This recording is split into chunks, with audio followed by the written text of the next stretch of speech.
Hello everybody and welcome to the show. My name is Benji and welcome to the BenObi podcast show, where I interview people who are making a difference in the world today and find out some of the secrets of how they got to where they are today. Our guest on the show today is Roger Michael from Life of Tech.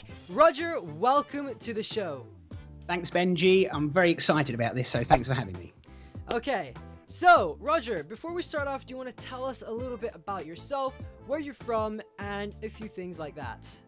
Yeah, sure. So I'll kick off with I'm 34. I was born in North London and lived there for a long time, went to school in that sort of area and then moved further up north, and I now live in Norfolk. So a bit further up, a bit further away, and I live next to lots of cows and trees. So, but it's good. It's nice and quiet, you know. So it's good. It's good. What else can I tell you about me? I'm a bit of a crazy person sometimes, and a camera maniac. You know, I like to film a lot of stuff, as you know. But yeah, I've got 4 children, and a wonderful wife, and a dog as well, Cockapoo. Cool. That's awesome. So, why did you start making YouTube videos? Really good question, Benji. Why did I start? Do you know, for years and years, I've been watching other videos on YouTube, other creators' videos. Before I had any involvement, you know, before I made my own videos, before I sort of did anything like that at all. And for a long time, I've always wondered, can I do this? You know, can I make these videos and will people watch them, you know? And so I like tech. I'm very, very involved with technology. I use it all day, you know, so I thought this makes sense just to give it a try, give it a go. And to my surprise, it seems to have worked. You know, people are watching the content and the feedback is amazing and people are really enjoying what I'm producing. So, but the real reason for starting is just because I wanted to give it a go, and I see everybody else, not everybody else, but I see a lot of other people doing it. So I really wanted to give it a try. Cool. Yeah. Same with me. I just started because I saw other people doing it. So I was like, let me give it a shot. Yeah, cool. Okay, That's so good. What inspires you to make YouTube videos every day? What inspires me? Other creators, and that's one reason, other creators, and also the community and the feedback that you get from, not just the community, you know, it's the feedback you get from people that have watched the videos. Yeah. That's what inspires me to do this. Every time I make a video, you know, in the back of my mind, yeah, I'm trying to make a really good video with all the right information and some great shots and all the rest of it. But really, that's all great. But if your content is a load of rubbish, you know, if it's not very good, people are just not going to want to watch it. So I'm in this for other people. Really, I'm doing this to give other people something to watch and enjoy. And I have that in the back of my mind every time I start a new project, a new video. So that's mine. Cool. Okay. So how do you find like time to make YouTube videos? Because I know you have a part-time job or full-time job or something, and you also have a family. Like, how do you balance YouTube and basically life? Again, really good question. And the honest truth there is that I don't have any time. That's something that I need. I wish I could buy time because I need more of it, honestly. Yeah.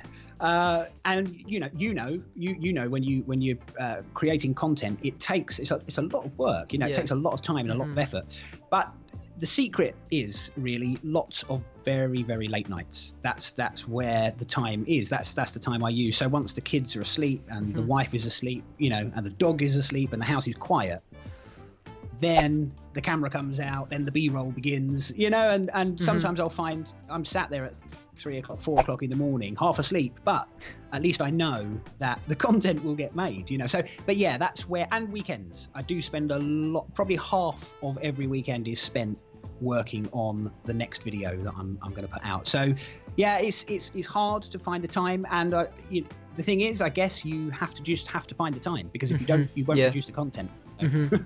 For sure, yeah. Okay, so where did you learn all of the camera skills you have now, and also the editing skills Would you like to explain a bit of how you learned that? Yeah, sure. The honest truth is I've learned pretty much everything I know through watching other YouTube videos, other people's content. There's some absolutely fantastic videos out there about, camera settings and how do f-stops work and how does exposure work and lenses and I've spent hours watching this stuff, but it's so good. So much you can learn. Obviously, you've got to put it into practice, and once you get the camera out and you start to shoot this stuff, it goes horribly wrong. Then you got to figure out why. What have I done wrong? But yeah, it's mainly, and the same with editing as well. I've watched so much content. There's a few people that I watch. I mean, Ryan Nangle, he's one guy. I watch him as well. Yeah, really good channel. He's got some, free effects that he gives away for, I believe, Final Cut Pro and Premiere as well. I use a lot of his plugins. They're good. Yeah, he's got some really good stuff. But not only the plugins, obviously, he offers like tutorials on how to do certain things. Really good stuff, really good stuff. So that's where I get my knowledge from. That's where I learn how to do stuff. But also just putting this stuff into practice, actually trying to do the stuff. And failing and then having to do it again is I think the best way to learn how to do it, but I've had a lot of help from other people on YouTube watching the videos. Definitely. Same. I'm self-taught with video editing as well, and there's a lot of great YouTube videos on how to do different stuff. For sure, definitely. It's cool. Okay, so what video equipment do you use, and what equipment would you recommend for people who are just starting out, who want to get cinematic B-roll or cinematic footage in general? Yeah, I use a Panasonic G7 camera, which records in 4K. So for me, every video that I put out on my channel is in 4K, which is a little bit overkill, because a lot... I think most people that watch the content can't actually play it back in 4K. Most people watch their YouTube on their smartphones, and there's only 2 or 3 smartphones that I can think of that have 4K. So yeah, and same with laptops. It's true. And people say to me, "Why are you bothering with 4K?" And it's a valid question. Do you know what? It takes me so much time to export 4K, and the files are massive. True. Uploading takes forever. It's a nightmare. 4K is a bit of a nightmare, but I do it because I love the crispiness. I love the really sharp image quality, and I guess if I steer away from 4K and went to 1080p now, people would say, "Whoa, what's happened to your videos?" So I've created a rod for my own back. I'm stuck now with 4K, but it's fine. It's all good. I enjoy it, and they come out crispy. But so Panasonic G7 is what I use, and I would say, look, you know what? For someone that's thinking about starting, or has started, 1080p is good enough, and you can use most mobile phones are going to record in 1080p. If, however, you want to really up your game and get those crispy shots, you don't necessarily need to do 4K, but you would be well served to get yourself a DSLR camera with a couple of different lenses, which will give you the ability to, have that blurred background, that bokeh effect. When you focus in on a product or something that's close up, and then the background is very, very blurred, that's all done with lenses. It's the lens that does that. So microphone as well, really important. There's obviously loads of mics out there, loads to choose from. I personally use, this one here is quite old actually. This condenser mic is a Behringer. It's a USB mic, and this is actually, I use this for all of my current voiceovers on the videos, which I think they come out okay. They're not too bad. They're quite good. This needs to be upgraded though. This needs to be a Rode or something. This does need to happen soon. And I also use a Rode Lav mic as well, which clips onto your clothing. I heard that one's good. It's pretty good. That's basically what I use in terms of equipment, and some other stuff. Like I've got a slider for those sliding shots. Mine is only cheap. It's made by Niwa. I think it's Niwa. I think that's how you pronounce it. But it's a cheap one, but it gets the job done. I'd like to upgrade that at some point, and also a fluid pan head. Oh, and of course a tripod. You need a tripod. It's quite. For sure. You don't have a tripod. You can't just use a. Yeah, you can't just use a slider because you can't really use it on some surfaces. But yeah, I think I've also got the newer one that I ordered yesterday, literally. So it's gonna be coming in the next few days, and I'll be able to get some cool B-roll and stuff. I think for a small amount of money, I do think that they really help you to get some different shots from different angles, and it just adds a little bit of excitement to the video, just rather than a steady shot. It just not steady, but a still shot. Still frame. So, yeah. Especially if you like tilt it down while you're sliding it, that gives some pretty cool effects and stuff. Yeah, yeah, you're right. Yeah. Okay, so how did you come up with the name Life of Tech? Because there's a lot of people that I know that want to start a YouTube channel, but they don't really know how to choose a name. How did you come up with the name Life of Tech, and how did you actually secure the name as well on social media and stuff? Yeah, that's another good question, Benji. And it took me a long time. I did spend a long time thinking about the name.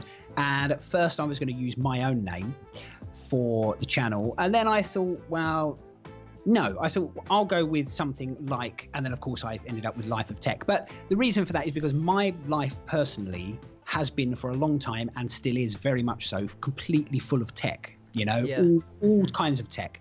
And I think, honestly, that's the case for a lot of people now. Everyone's got a mobile phone in their pocket. Yeah, same, yeah. Television, got smart TVs in almost, I don't know what the percentage is, but a lot of people have got tech everywhere. So I thought it just makes sense. It's a life completely full of tech, and hopefully other people can relate to that. But I guess as time moves on, and in years to come in the future, I may change the name of the channel to my name. Who knows? I don't know. But yeah, for now, Life of Tech. That's why. And the social channels, as you said, there were a couple of problems I did have. I really wanted a certain domain name which I couldn't get for a website. And also the social channels, for some very strange reason, even though nobody else had them, I couldn't register what I wanted to register, which would have just been Life of Tech. Yeah. So I ended up with Life of Tech UK on pretty much everything, which I didn't really want that, because, I've got people watching my stuff from all over the place, whether that be, India or America or France or wherever, just all over the place. So, but you know what, Life of Tech UK, that's fine. They know that I'm from the UK. I'm in the UK. So I think it's cool. But yeah, you're right. There's a lot of you have to check literally everything and make sure that it's all available before you go into it. So yeah. Cool.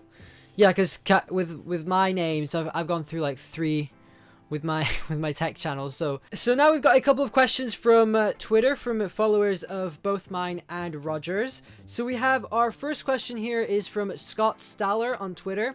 He asks, how is your computer upgrade going?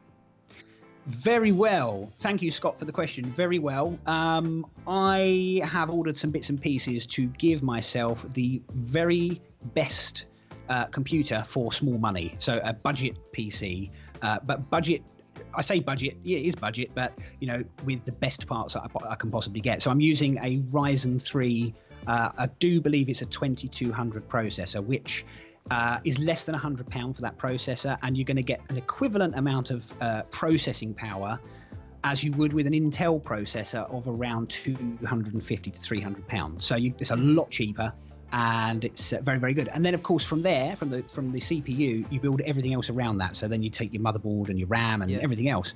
But that's going really well, and that will be done actually very, very soon. And that means I'll have a more powerful machine, so I can then live stream on YouTube, some gaming stuff on Twitter as well. Going to do all of that with the OBS software as well. So yeah, that's going to be good fun. You use that, Benji, don't you? OBS. Yeah, it's not that good, to be honest, but it's like the only decent one there is. Like... Yeah, that's fair enough. But yeah, that's the reason for the build. But it's going very, very well, and it will be done very, very soon. And hopefully you're all going to see this face a lot more on live streams. So there you go. Do you now edit in Premiere because you're switching to like PC, or are you still keeping the Mac and you're still going to edit on Final Cut? Yeah, that's another good question. And I didn't actually cover that when you were talking about what equipment do I use, because editing obviously is a big part of that. But yeah, I use a Mac Mini. which, you know, it surprises me. It handles the 4K being a Mac Mini, but there you go. But it does quite a good job actually. Yeah, I'll keep the Mac Mini for now for the editing because I'm scared about switching over to Premiere Pro. I think it's going to go horribly wrong, you know? Yeah. Those crispy videos will be no more. Yeah. But I need to do it. I need to learn Premiere Pro. That's a skill I need. I need that. Yeah, I think that's something I need to get into as well.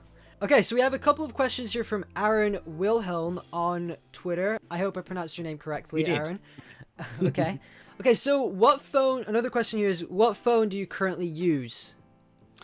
So I use the iPhone 10. That's my current phone. That's the phone I use all the time, or, you know, daily driver, some people would say. I've been in the Apple ecosystem for a long time.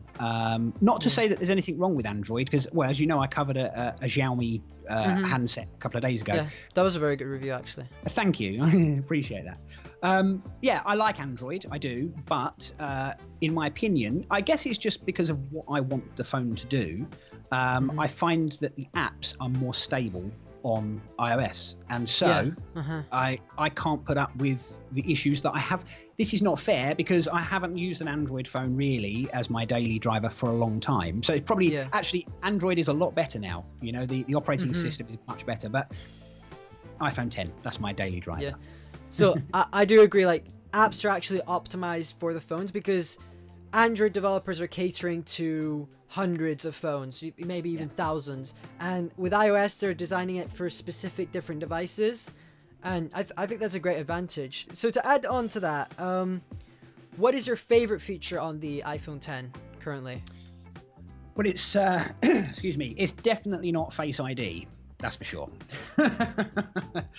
My favorite feature on the iPhone 10, maybe it is Face ID. Do you know what? It's Face ID. That's my favorite feature.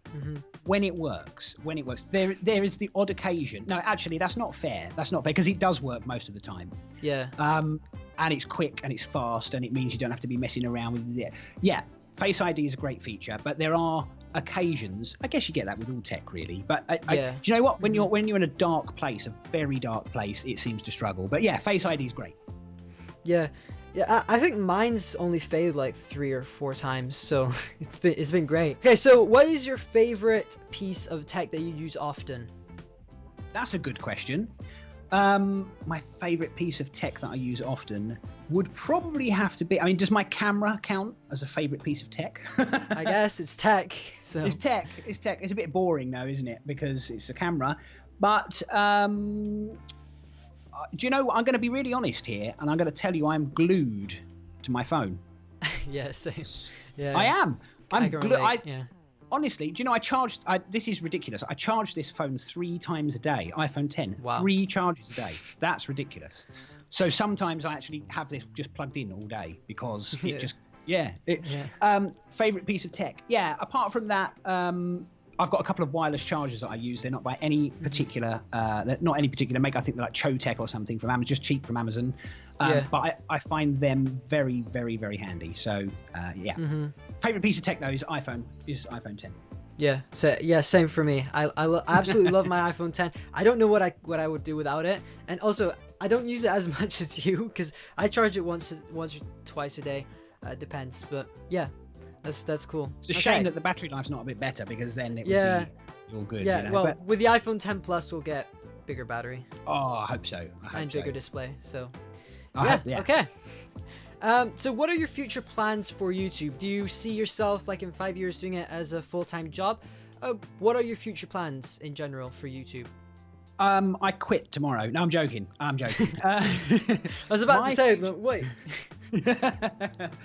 I'd never do that. I'd never actually do that. My future plans for YouTube are, I think everybody has this dream. You know, everybody sees the big players, the big guys, can't even talk, MKBHD, John Morrison, TLD Today, all those guys. And I must not forget one of my biggest inspirations, one guy that I have watched for years and years, and that is, I think I've got his name right, it's Aaron Manny. It's probably completely wrong, but Mr. Who's the Boss, that's how I know him. Mr. Who's the Boss. I worship his stuff. I think his stuff is absolutely awesome. Honestly, like the B-roll and the A-roll and the edit and the music and just everything about it is that guy deserves the name. It's the perfect name for him. He is the boss. He is a boss. But that's my dream. I want to be in the position those guys are in right now, you know. And so I don't think I will ever stop. I will keep on going. I don't ever think I'll be as good as those guys. They're seriously talented. But if I could get anywhere close to their level of crispiness, then I will be over the moon. So that's my aim. I want to aim as high as I can, and I'd love to end up like those guys. Honestly, that'd be just amazing. Yeah, I bet everybody's got that dream. I one day want to be a full-time YouTuber. Definitely, yeah, exactly. I think that's a dream for most people that create on YouTube. Have that dream, I think. So I'm just one of those people. Okay, so what advice do you have for people who are just starting a channel or are just small creators and want to improve their content? Like, what advice could you give to someone? Great question. Again, my advice would be, well, okay, when I thought about starting my channel at the very beginning, I didn't do it. And I waited for about 3 or 3.5 years, waited a long time. And that was a big mistake. I should have started the day that I thought about it. I should have started. So my biggest piece of advice is start straight away. Don't delay it. Get on with it. You know, it doesn't matter if your video's rubbish. It's rubbish. Nobody cares. Get the video on YouTube. You come up with an idea, make the video, and get it done, and you will get better. You know, in fact, if you've made a load of videos, like 5 or 10 or 15 or 100, doesn't matter, and then a year down the line you decide actually they're not as good as I thought they were now, you can always hide them. You know, you can unlist them. So it doesn't matter, but that's it. Just start. Don't do what I did and wait for years, because that's just a waste of time, you know. So just my advice is start. At the end of the day, you fail if you don't try. That's the only way you fail. Definitely. So, if you don't, you're never gonna know if you don't try. And it doesn't even matter if you haven't got a Panasonic G7 or a Canon, whatever. It doesn't matter if you haven't got all of that. Or even a red camera. Yeah. Oh, I'd like one of them. I need one of them. 8K. If you haven't got MKB, you haven't got Marquez's, you haven't got his number, have you? So I can just give him a quick call. And I wish. If I did, you'd already have been on the podcast probably twice or something. Yeah, I bet you would as well. But I'd love to sort of 8K. Can you imagine? Mind you, the problems I'd have with the upload at double the time it takes. It's crazy. But but you know, for those people that you were saying, Benji, for those people that are thinking about starting, the advice is, if you have a camera. I'm not talking about like a £12.50 camera from Toys R Us. I mean like a you know. Oh, Toys R Us is gone. That's closed down. Oh, yeah, I was about to say that. Yeah. But you know, shame. But you get what I mean.